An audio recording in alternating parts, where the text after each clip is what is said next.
नमस्कार, AB star news देख रहे हैं आप और अपना यूपी लेकर हाजिर हूं मैं आपके साथ सोहन सिंह। लोकसभा चुनाव को लेकर तैयारियां तेज हो चली हैं। चुनावी रैलियों का सिलसिला भी शुरू हो चुका है। इसी कड़ी में प्रधानमंत्री नरेंद्र मोदी 9 अप्रैल को पीलीभीत पहुंचेंगे, लिहाजा प्रशासन ने तैयारियां तेज कर दी हैं। वहीं बीजेपी नेता भी लगातार तैयारियों का निरीक्षण कर रहे हैं। उसी कड़ी में रात को तैयारियों का निरीक्षण करने राज्य मंत्री संजय सिंह गंगवार, बीजेपी जिलाध्यक्ष संजीव प्रताप सिंह और विधान परिषद सदस्य रजनीकांत महेश्वरी पहुंचे। इस दौरान पुलिस बल भी मौके पर तैनात रहा। तस्वीरों के जरिए आप देख सकते हैं प्रधानमंत्री नरेंद्र मोदी के दौरे को लेकर के तैयारियां किस तरह से तेज हो चली हैं। रात के वक्त भी निरीक्षण किया जा रहा है, व्यवस्थाओं को परखा जा रहा है और जो कुछ भी कमी है उसको दूर करने की कोशिश की जा रही है।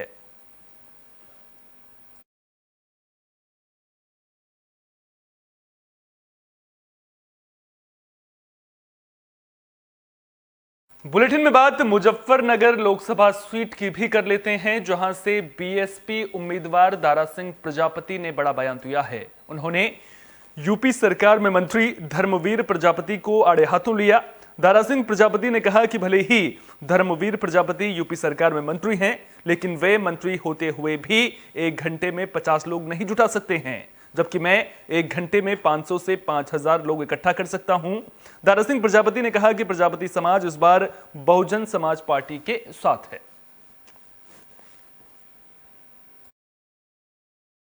समाज बिल्कुल जब एकजुट है, कोई ऐसी जाति नहीं बच रही। अच्छा, प्रजापति समाज की अगर बात करें तो प्रजापति समाज आपके साथ कितना है? 99% आप जांच कर लो।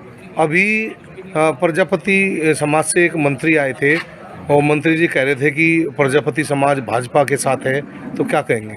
उस मंत्री से ये कहो कि 12 आदमी का तेरे बात तुम्हारे पास मिलाओ या गारंटी वो ले ले, एक करा के दिखा दे। अगर वो 500 आदमी जुटा दे मंत्री होने हिंदुस्तान में और 1 घंटे में अगर 5000 ना मिला तो गारंटी 50000 भी आ जाएगी। तो समाज यूपी में आवारा जानवरों की परेशानी खत्म होने का नाम नहीं ले रही है। किसानों को परेशानी का सामना करना पड़ रहा है, साथ ही साथ राहगीर भी परेशान नजर आ रहे हैं। बात उन्नाव की करें तो बीते दिनों दिशा की बैठक के दौरान सांसद साक्षी महाराज ने अफसरों को 2 टूक निर्देश दिया था। आवारा जानवरों को गौशालाओं में पहुंचाने के लिए कहा था, लेकिन इसके बावजूद आवारा जानवर खेतों से लेकर सड़क तक धमाचौकड़ी मचा रहे हैं। आवारा जानवर खेतों में फसल को बर्बाद कर रहे हैं, वहीं सड़कों पर राहगीर पर भी आवारा जानवरों के हमले की खबरें सामने आ रही हैं। राहगीर घायल होते हुए नजर आ रहे हैं। तो लगातार इस तरह के मामले भी सामने आ रहे हैं। उन्नाव में हरदोई पुल से आवास विकास मेन रोड पर आवारा जानवरों का जमावड़ा लगा हुआ है। इसके अलावा शहर के सबसे व्यस्ततम मार्ग हरदोई पुल पर भी आवारा जानवर नजर आ रहे हैं। देखना दिलचस्प होगा कि आवारा जानवरों की समस्या का समाधान कब तक हो पाता है।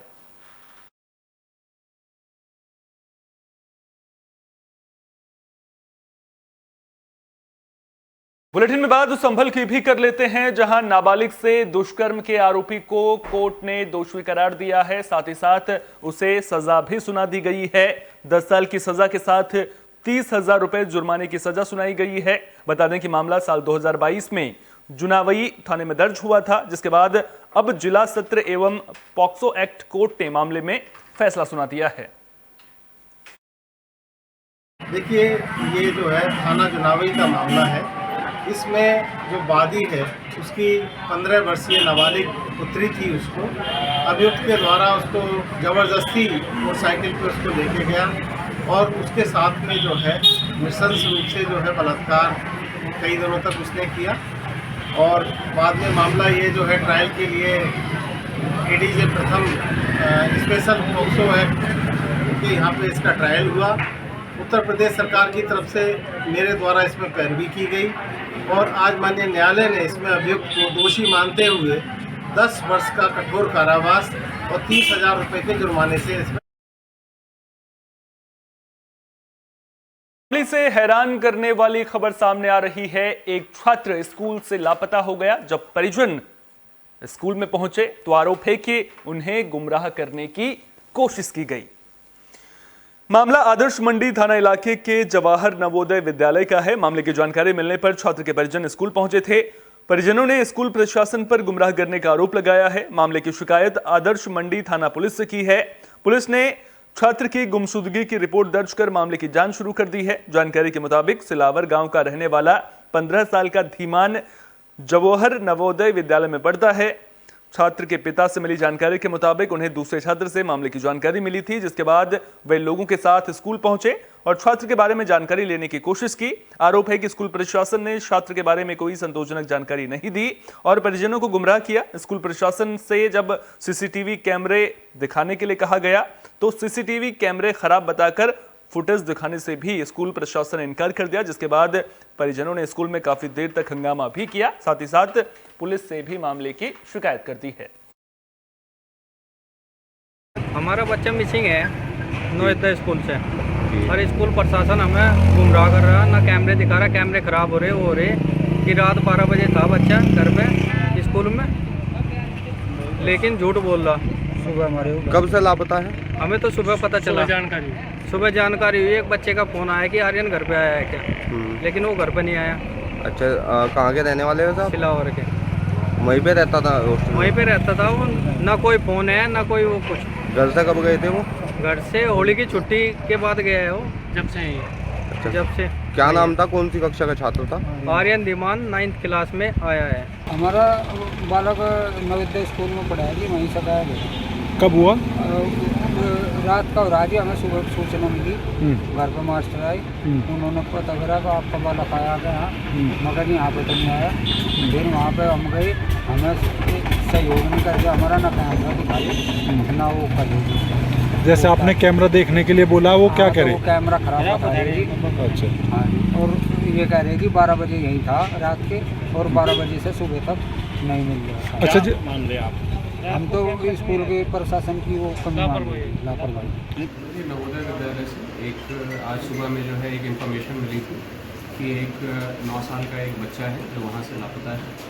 तो नाबालिग होने के कारण इस संबंध में तत्काल मौके पर पहुँचकर इसमें जो है उसके परिजनों से वार्ता की गई है, इसमें अभियोग पंजीकृत किया गया है और यथाशीघ्र उसकी बरामदगी के प्रयास किए। सर क्या मानते हैं कि जिस तरीके से बच्चा गायब हुआ, वहाँ पे सब जगह सीसीटीवी कैमरे का भी कहना बात आती है कि कैमरे लगे हुए हैं, फिर लापरवाही किसकी? देखिए, इसमें हम सीसीटीवी कैमरे जो भी लगे हुए हैं उसकी हम फुटेज प्राप्त करने के प्रयास कर रहे हैं और इसमें जो भी लीगल एक्शन है वो हम अपने एंड से लेंगे। हमारा बुलेटिन में बाद महोबा के देवगनपुरा गांव की, जहां सीसी रोड के निर्माण कार्य को लेकर सवाल खड़े हो रहे थे। अब इन आरोपों पर ग्राम प्रधान ने जवाब दिया है। ग्राम प्रधान संतोष राजपूत ने कहा कि अनर्गल बयानबाजी कर उनकी छवि को धूमिल करने की कोशिश की जा रही है। उन्होंने कहा कि ग्राम पंचायत में हो रहे निर्माण कार्यों को गुणवत्तापूर्ण तरीके से कराना और ग्रामीणों की समस्याओं का समाधान करना उनकी पहली प्राथमिकता है। जनता ने उन्हें जिस भरोसे के साथ चुना है, वे उस भरोसे पर खरा उतरेंगे। ये मैं ये बताना चाहता हूँ कि ये जो आप सीसी निर्माण कार्य देख रहे हैं, पिछले 1 हफ्ते से मेरे व्यक्तिगत खर्चे पे मैं इस कार्य को करवाने में लगा हुआ हूँ, लेकिन कुछ अराजक तत्वों की वजह से, जो कुछ हमारे गांव से भी बिलोंग करते हैं और बाहर से भी, इनकी वजह से मुझे बहुत ही दुविधा उत्पन्न हो रही है। मुझे धमकी भरे संदेश दिए जा रहे हैं और सामने सामने कह के भी जा रहे हैं, जबकि भारत सरकार की जो मंशा है, स्वच्छ भारत मिशन के तहत मैंने इस काम को करवाया है। आप यहाँ 50 साल से कम कचरा पड़ा हुआ था, दलदल था। मैंने यहाँ पूरी तरीके से उस जो आपके गंदगी थी उसको हटवाया है और आज काम करा रहा हूँ। आप मेरे ग्रामवासी से भी पूछ सकते हैं, अभी हमारे बीच में ये अम्मा जी हैं, आप इनसे पूछिए, ये आपको खुद ही अपने शब्दों में बता देंगी कि मैं क्या काम करा रहा हूँ, ये काम अच्छा है या बुरा है। मैंने अभी RRC सेंटर स्वच्छता को लेके बनवाया अपने ग्राम पंचायत में, नाली निर्माण कार्य कराए, खाद गड्ढे भी बनवाए और आगे भी प्रयासरत हूँ, बनाता जा रहा हूँ ताकि यहाँ से पूरे गांव से अपनी गंदगी हटवा सकूँ। और आज सीसी निर्माण कार्य चल रहा है, तो कुछ अराजक तत्व हैं जो शायद इस काम को सही तरीके से अंजाम नहीं देना चाहते और उनके धमकी भरे संदेशों के साथ उन्होंने मुझे पूरी तरीके से एक धमकी भी दी है 2 दिन पहले और कहा भी है कि हम देखते हैं कि आप कैसे काम करा लेंगे। जबकि इसमें आप भी जानते हैं कि स्वच्छता का काम है और बहुत अच्छा काम है और मैं पूरी तरीके से प्रशासन के मंशानुसार काम में लगा हुआ हूँ। यही मैं आपसे कहना चाहता हूँ कि ये मामले में आदर्श मंडी थाना पुलिस और एसओजी की टीम को बड़ी कामयाबी मिली है। दरअसल पुलिस की टीम को 20 लाख की लूट की जानकारी मिली थी, जिसके बाद जब पुलिस ने मामले की जांच की तो पूरा मामला ही फर्जी निकला। पुलिस ने मामले का खुलासा करते हुए 3 वन्यजीव तस्करों को गिरफ्तार कर लिया है। तस्करों के पास से एक प्रतिबंधित रेड सैंड बोआ प्रजाति का जिंदा 2 मुहा सांप बरामद किया गया है, जिसकी कीमत करीब 30 लाख रुपए बताई जा रही है। दरअसल पुलिस को 2 लोगों ने 20 लाख रुपए की लूट की जानकारी दी थी। मामले का खुलासा करने के लिए आदर्श मंडी एसओजी और सर्विलांस की टीम को लगाया गया। जब जानकारी देने वाले दोनों लोगों के मोबाइल की जांच की गई तो पुलिस को कई सबूत मिले, जिसके बाद पुलिस ने आरोपियों को हिरासत में लेकर पूछताछ की। आरोपी सोनू और मंगत ने बताया कि 2 मुंहे सांप को कच्ची गड़ी के रहने वाले इरफान से खरीद कर लाए थे और मोटी कीमत पर अंकित उर्फ भूरा को बेच रहे थे। जानकारी के मुताबिक तीनों के 2 सांप बेचे जाने को लेकर तीनों के बीच में विवाद हो गया था, जिसके बाद अंकित सांप समेत बैग लेकर फरार हो गया था। पुलिस ने तीसरे आरोपी अंकित को भी गिरफ्तार कर लिया है। देखिए 4 अप्रैल 2024 को दोपहर में थाना आदर्श मंडी में एक सूचना प्राप्त हुई थी और 2 व्यक्ति मंगत कुमार जो कि यमुनानगर हरियाणा के रहने वाले हैं और सोनू जो कि तीतरो सहारनपुर का रहने वाला है, इन दोनों ने सूचना दी कि इनके पास एक बैग में अराउंड 20 लाख रुपए कैश थे और उसको जो है 2 बाइक पर आके 6 लोग जो है उसे लूट कर ले गए। इनसे जब कैश के संबंध में विवरण पूछा गया तो इनका कहना था कि हम प्लॉट देखने के लिए आए थे और अपफ्रंट पेमेंट करने के लिए आए थे, लेकिन उसमें जब विस्तृत पूछताछ की गई तो इन्होंने कोई भी संतोषजनक उत्तर नहीं दिया कि क्यों ये इमीडिएटली कैश लेकर आए थे, जबकि इन्होंने पहले कभी ज़मीन नहीं देखी थी और उसका कोई विवरण ये बता नहीं पाए। ठीक है, बुलेटिन में बात फिरोजाबाद की भी कर लेते हैं, जहां रोडवेज बस के कंडक्टर के साथ छिनतई का मामला सामने आया है। बाइक सवार बदमाश धुंधहाड़े कंडक्टर से पैसों का बैग छीनकर फरार हो गए। अब कंडक्टर ने पुलिस से इंसाफ की गुहार लगाई है। जानकारी के मुताबिक आरोपियों में से एक शिकोहाबाद के मैनपुरी चौराहे के पास सवारी बनकर बस में बैठा था। जैसे ही बस मंडी समिति के पास पहुंची तो आरोपी कंडक्टर के पैसों का बैग छीनकर पास खड़ी बाइक में बैठ गया और दूसरे आरोपी के साथ मौके से फरार हो गया। कंडक्टर ने मामले की शिकायत पुलिस से की है। पुलिस मामले की जांच कर रही है। सतीक्षण जी, क्या घटना हुई है तुम्हारे साथ? मैं गाड़ी जब यहाँ से सुभाष चौराहे से सवारी भर के ले गए तो मंडी से पहले, मंडी से निकलने के बाद ही एक सवारी ने कही गाड़ी सवारी उठा लो, तो सवारी उठा लो। मैंने नीचे वाली सवारी उठाई, तब तक गाड़ी में बैठी एक सवारी ने हमारी बैग हाथ में झटका दिया और बैग छीन के नीचे भाग गया। नीचे बाइक पे सवारी खड़ी थी, उसने वो लेके सब भाग गए दोनों।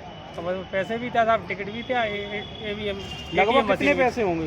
500 रुपये की रियारी पड़ी थी। और क्या चीज़ थी? और टिकटें थी साहब और बेबिल और ATM मशीन टिकट बनाए गए था। थैला भी ले गए? थैला सब ले गए थे और छोटा मोटा सामान पड़ा था वो भी थे। सतीक्ष इसी से सड़क हादसे की खबर है। दरअसल ट्रैक्टर ट्रॉली और बाइक की टक्कर में बाइक सवार युवक की मौत हो गई है। मामले की जानकारी मिलने पर पहुंची पुलिस ने शव को कब्जे में लेकर पोस्टमार्टम के लिए भेज दिया है। मामले की जांच शुरू कर दी है। मृतक की पहचान 26 साल के ब्रजेश के रूप में हुई है, जो शहर कोतवाली इलाके के प्रियारापुर में रहने वाला था। जानकारी के मुताबिक ब्रजेश रिश्तेदार को लेने के लिए रेलवे स्टेशन जा रहा था। इसी दौरान ट्रैक्टर ट्रॉली की चपेट में आने से उसकी मौत हो गई।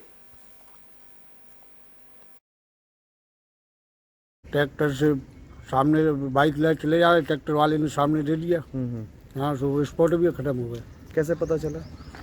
100 नंबर 112 खड़ी थी, वो लेके गए, मेडिकल में आए। मेडिकल से फोन था, फोन से फोन किया। कहाँ से कहाँ जा रहे थे ये?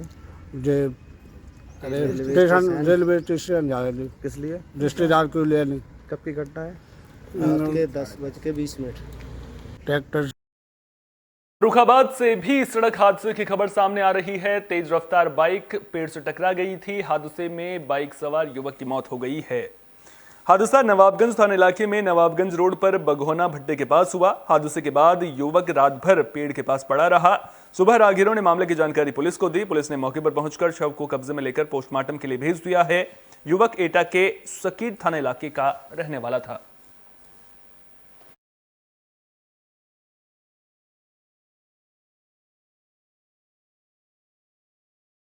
अपना यूपी में फिलहाल के लिए इतना ही। अपना बहुत बहुत ख्याल रखिए। देश और दुनिया की तमाम अहम खबरों के लिए देखते रहिए AB स्टार न्यूज़।